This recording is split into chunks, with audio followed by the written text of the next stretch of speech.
Hello students.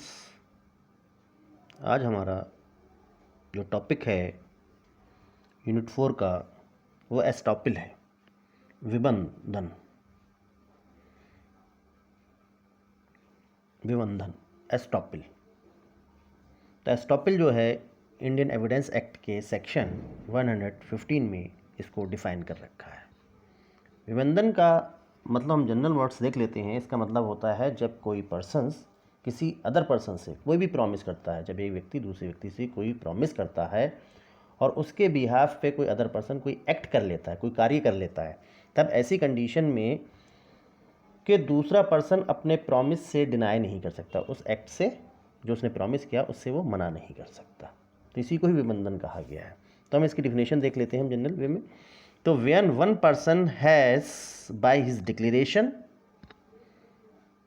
Act or omission intentionally caused or permitted another persons to believe a thing to be true and to act upon such belief, neither he nor his representative shall be allowed, nor his representative shall be allowed in any suit or proceeding between himself and such persons or his representative to deny the true or that things। यानी कि जब एक व्यक्ति ने अपनी घोषणा द्वारा, declaration द्वारा, एक्ट कार्य द्वारा या लोप द्वारा, ओमिशन द्वारा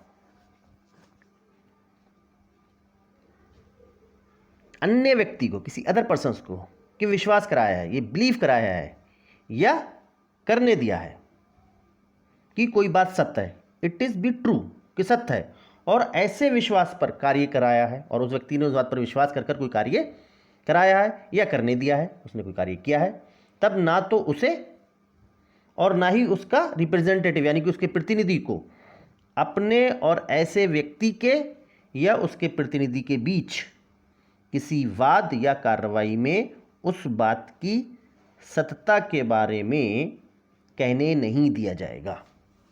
कि अगर कोई पर्सन है और उसने अपनी डिक्लेरेशन, एक्ट या ओमिशन के द्वारा इंटेंशनली कोई बात कही है और अदर पर्सन ने उस बात को सच मानकर, विश्वास कर कि वो सही है, कोई कार्य कर लिया है, तब ना तो उसे ना ही उसके रिप्रेजेंटेटिव को उस बात से डिनाई कर सकता है। ठीक है, इसी को एस्टॉपिल कहा है कि आपने जब कोई एक बात कह दी है, आपने प्रॉमिस कर लिया है, एक्ट कर दिया है या डिक्लेरेशन के द्वारा, एक्ट के द्वारा, और दूसरे व्यक्ति ने आप पर विश्वास कर लिया है और बाद में आप उस अपने बात से मुकर नहीं सकते। इस पर इलस्ट्रेशन देख लेते हैं बहुत अच्छा। A intentionally and falsely lead to believe that certain land belong to ए।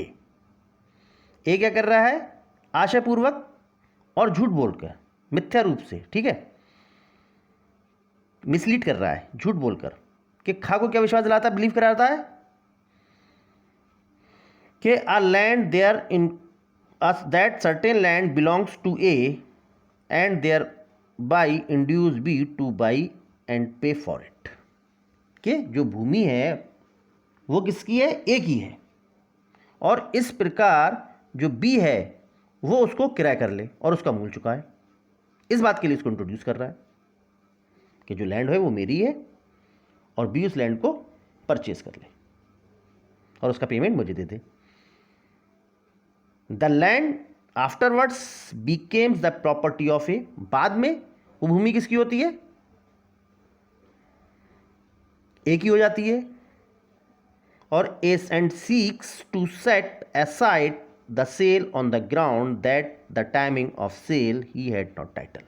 और बाद में वो ये कहता है कि जो लैंड उस समय सेल आउट की थी वो सेल, उसका मैं ओनर नहीं था उस समय, और ऐसी जो सेल किया गया है उसको वो कैंसिल कराने के लिए बात करता है, इस आधार पर कि भाई मैं ओनर नहीं था इसलिए उस जो सेल किया गया था उस टाइम पे उसको कैंसिल किया जाए क्योंकि उसका ओनरशिप ही नहीं थी।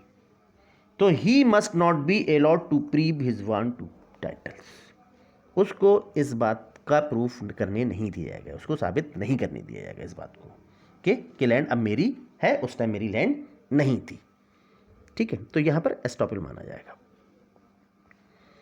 एक केस आता है पिकर्ड वर्सेस सीयर्स का। The illustration appended to the section this based upon this fact. Pickard versus Sears. The principle of the estoppel by conduct was for the first timing clearly formulated in these cases. First time में conduct पे basis आचरण द्वारा क्या कहते विबंधन जो है वो first time Pickard versus Sears के केस में भी इस्टेब्लिश किया गया था इसको। Where one by his words or conducts willfully cause another to believe in the existence of certain state of things and induce him to act on that belief or alter his previous positions. The former his precludes from averring against the latters a different state or things as existence at that time. जब कोई व्यक्ति किसी दूसरे को अपने शब्दों के द्वारा बाय वर्ड्स कंडक्ट आचरण द्वारा जानबूझकर ये विश्वास कराता है, करता है विलफुली, ये विश्वास कराता है कि एक वस्तु स्थिति सही है, जो स्टेट ऑफ थिंग्स है वो सही है, कि ट्रू है, और उससे उस पर विश्वास कार्य करने या अपनी स्थिति में कोई परिवर्तन करने के लिए फैसला लेता है, या दूसरे व्यक्ति क्या करता है उस पर विश्वास वो कार्य करने दिया जाता है, या जो उसकी स्थिति है उस पर वो कोई क्या करता है चेंज कर लेता है, अपने आप में बदलाव कर लेता है, अल्टरेशन कर लेता है अपनी पोजीशंस में। तो बाद में प्रथम व्यक्ति को फर्स्ट पर्सन को ये नहीं कहने दिया जाएगा कि उस समय कोई अन्य वस्तु स्थिति अस्तित्व में की, अदर्स थिंग्स एग्जिस्ट कर रही थी, तो बाद में डिनाई नहीं कर सकता था, क्योंकि जिस समय उसने बिलीव कराया था कि स्टेट थिंग्स के बारे में जहाँ बात कर रहा था, जिस वस्तु स्थिति के बारे में बात कर रहा था कि एग्जिस्ट कर रही, वो ही होना चाहिए, कि दोबारा ये नहीं कह सकता, प्ली नहीं ले सकता कि वो किसी और के बारे में कर रहा था। और किसी व्यक्ति को विबंधन के आबद्ध करने के लिए ये शर्त पूरी होना चाहिए, ठीक है, सेक्शन 150 की पूरी होना चाहिए, विबंधन से बाउंड होगा वो सेक्शन 115 के अकॉर्डिंग्स, ठीक है। तो वो इससे वो डिनाई नहीं कर सकता, कि वो ये नहीं कह सकता कि वो किसी और के बारे में कहता है। तो सेक्शन 103 टू मेन हेड्स की बात करता है कि किस कंडीशन में कोई पर्सन बाउंडेड होगा। टू इसके एसेंशियली बात करता है, firstly the should B representation the certain state of thing. True कि क्या होना चाहिए, फर्स्टली किसी वस्तु स्थिति के सत्य होने के बारे में उपदेशन होना चाहिए, ठीक, जो रिप्रेजेंटेशन हो रहा है वो किसके होना चाहिए, किसी सत्य के बारे में होना चाहिए, सच वस्तु के होना चाहिए, वस्तु स्थिति के बारे में होना चाहिए, कि किसी वस्तु स्थिति के कि वो ट्रू है, कि सही है। पहला तो सही होना चाहिए आपका रिप्रेजेंटेशन। दूसरा क्या होना चाहिए, the person to whom such a representation is made should have acted on the belief of it. जिस व्यक्ति को ऐसा विपदेशन किया गया है या जिस व्यक्ति का ऐसा रिप्रेजेंटेशन किया गया है, उसने इसके आधार पर, इसके बेसिस पर अपनी स्थिति को परिवर्तित कर लिया, अपनी पोजीशंस को चेंज कर लिया है। तब ये मेन दो बेसिस हैं इसके, कि फर्स्टली तो आप रिप्रेजेंटेशन दोगे, आप उसको व्यपदेशन दोगे, तो व्यपदेशन कैसा होना चाहिए, ट्रू होना चाहिए, सत्य होना चाहिए। और दूसरा क्या होना चाहिए, अदर पर्सन जो रिप्रेजेंटेशन आपने किया है और उस बात पर विश्वास कर अदर पर्सन ने कोई भी एक्ट कर लिया है। तो आप चाहो इसको एसेंशियल एलिमेंट्स ऐसे ही बना सकते हो इसको, क्योंकि sets of the estoppels, the following are the essential sets of the estoppels या essential elements of this estoppel. The declaration, act और omission on the part of one person.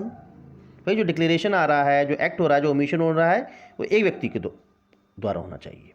और representation must be of the existing fact, और जो representation किया जा रहा है वो कैसा होना चाहिए, एग्जिस्टिंग फैक्ट होना चाहिए,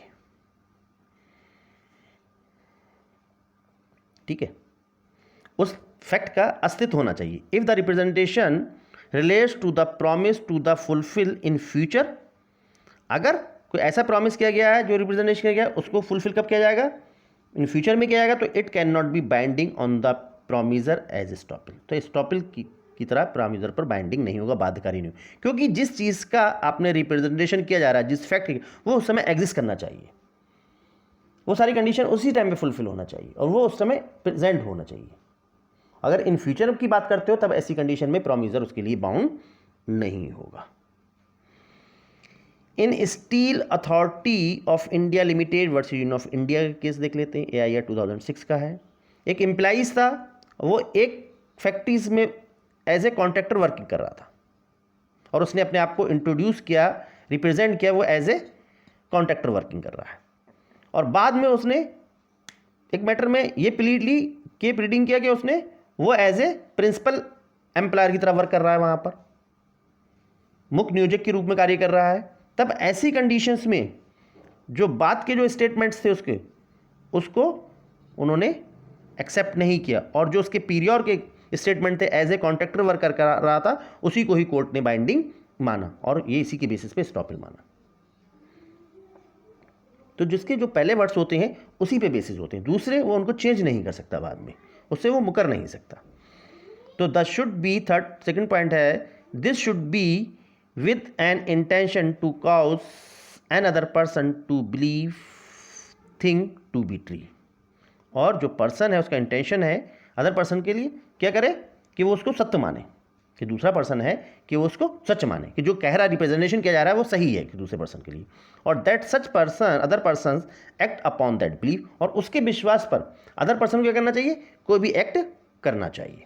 इस पर केस देख लेते हैं हम, श्री कृष्णा कुरुक्षेत्र यूनिवर्सिटी, बहुत अच्छा केसेस है कुरुक्षेत्र का। इसमें क्या है, that once candidate has been admitted to an examination, his candidate cannot afterwards be cancelled even if his firm carried the certain infirmities. The candidate is not guilty of fraud if the mistakes facts of true of which the university misstates, facts that true of which the university could be discovered with ordinary rare.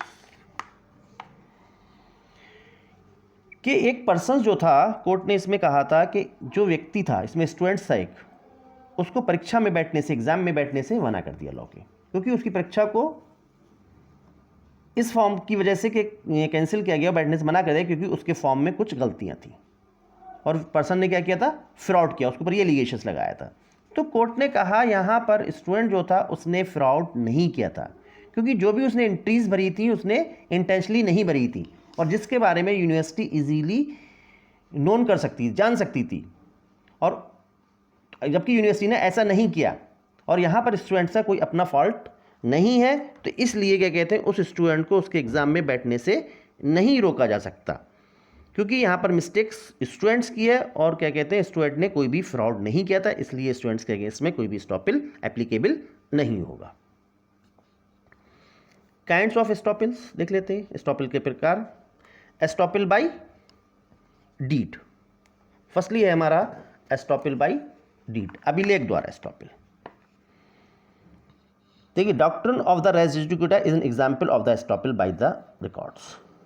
Estoppel of record एक तरह से race judicata, प्राण न्याय के सिद्धांत का ही examples है। Generally race judicata क्या होता है, जब अभिलेख न्यायालय के नियम का उल्लंघन क्या होगा आपका, जब सक्षम न्यायालय जाना, कंपिटेंट कोर्ट ने कोई भी निर्णय दे दिया गया है, तब ऐसी कंडीशंस में एक बार में किसी सक्षम न्यायालय ने किसी विशेष विषय पर कोई निर्णय दे दिया गया, किसी सब्जेक्ट मैटर पर कोई भी निर्णय दे दिया गया है, तो वाद के पक्षकार उसी विषय को दोबारा किसी वाद के द्वारा न्यायालय में उठा नहीं सकते। वही जनरली क्या हो रहा है कि अगर किसी भी कंपिटेंट कोर्ट ने कोई भी एक निर्णय दे दिया गया है और उसी विषय को दोबारा उन्हीं पक्षकारों के द्वारा, उसी वाद हेतु के द्वारा, उसी टाइटल के द्वारा उसको नहीं उठा सकते दूसरे, इसको एस्टॉपेल कहा गया है, एस्टॉपेल ऑफ रिकॉर्ड कहा गया है, क्योंकि ये रेस जुडिकाटा का प्रिंसिपल्स है। रेस जुडिकाटा आपने सीपीसी में पढ़ा होगा इसको, ठीक है, यानी कोई भी बात डिसाइड अगर हो गया है उसको, तब ऐसी कंडीशन में दोबारा उसी चीज़ को, उसी पार्टीज, उसी सेम टाइटल्स को लेके, सेम इंटरेस्ट ऑफ थिंग को लेके कोई भी बात आप नहीं उठा सकते। Estoppel by deed, estoppel by deed जिसको कहते हैं हम लोग विलेख द्वारा विबंधन। विलेख द्वारा विबंधन क्या होता है, those who make themselves party to a deed and their provision cannot deny to the factual basis on the deed was entered into। और जो पार्टीज़ होती हैं और उन्होंने कोई प्रॉमिस किया है, एग्रीमेंट किया और उन्होंने डीड में उन चीज़ों का फॉर्मेशन किया गया, उन डीड में उनको मेंशन किया है, तब ऐसी कंडीशन में कोई भी पार्टी जो डीड में मैटर्स हैं, जो बातें हैं, उससे डिनाई नहीं कर सकती। द डीड में however be challenge if it be affected by the vitiating factors of the like fraud और मिस रिप्रेजेंटेशन। अगर हाँ उस बिहाफ पे क्या कहते हैं आप चैलेंज कर सकते हैं, अगर क्या कहते हैं जो डीड मेकिंग की गई है तो फ्रॉड के अकॉर्डिंग या मिस रिप्रेजेंटेशन के द्वारा की गई, तभी उसको चैलेंज किया सकता है, अदरवाइज उसको चैलेंज नहीं किया सकता। आपकी जो डीड में बात हो गई उसकी के अकॉर्डिंग्स आपको चलना है, उससे आप डिनाई नहीं कर सकते। ठीक है, अगर सत्य है। लास्ट वन है हमारा इसका एस्टॉपल बाई पाइस। इसको एस्टॉपल बाई कंडक्ट भी कहते हैं, कि जो पर्टिकुलर किसी पर्सन्स के कंडक्ट पे शो करता है। Where a person includes any other enter into contact with him is the basis fact which are fraudulently और innocently misrepresentation he would be bound by his statements and would not be permitted to get rid of contact by setting forth his own fraud etcetera.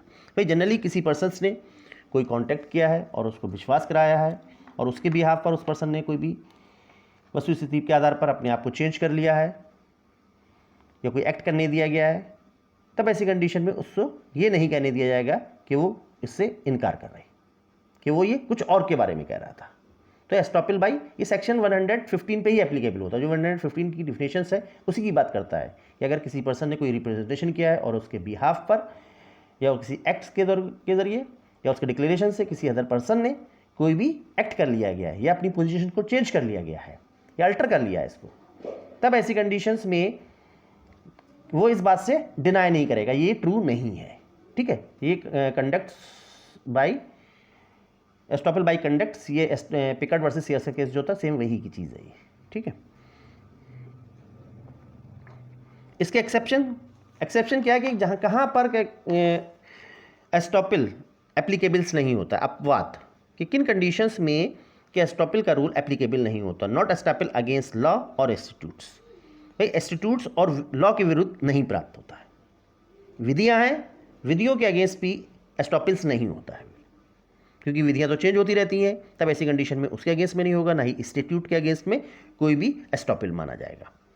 No estoppel against the sovereign act, कोई sovereign act किया गया है तो sovereign act कौन करती है, government होती है, सॉवरेन एक्ट करती है, तो ऐसी कंडीशंस में उसके अगेंस्ट संप्रभु कार्य किया जा रहा है सरकार के द्वारा, तब ऐसी कंडीशंस में उनके अगेंस्ट भी एस्टॉपल का सिद्धांत लागू नहीं होता है। No estoppel against unlawful transfer of the property, unlawful transfer अवैध तरीके से किसी संपत्ति को अंतरित कर दिया गया है, तब ऐसी कंडीशंस में उसके अगेंस्ट भी एस्टॉपल का सिद्धांत लागू नहीं होता है। No estoppel against minor, minor के अगेंस्ट ऑब्वियस के विरुद्ध भी एस्टॉपल का सिद्धांत लागू नहीं होता है। तो ये कुछ इसके एक्सेप्शंस थे। तो ऐसी कंडीशंस में ये चीज़ एप्लीकेबल है कि इन सर्कमस्टांसिस में एप्लीकेबल्स नहीं होता है। इसके अदर देन और भी एक्सेप्शंस हैं और बातें भी हैं, तो आप उनको भी देख सकते हैं। वैसे मेन एक्सेप्शंस यही हैं कि इस कंडीशंस में कि एस्टॉपल एप्लीकेबल्स नहीं होता है। ठीक है, और तो इसमें बहुत ज़्यादा कुछ खास है नहीं, इसकी स्टडी कीजिए। अगर कोई प्रॉब्लम्स होती है आपको, तब ऐसी कंडीशंस में आप नेक्स्ट अगर लेक्चर होता है मेरा तो उस पर आप डिस्कस कर सकते हैं। Thank you.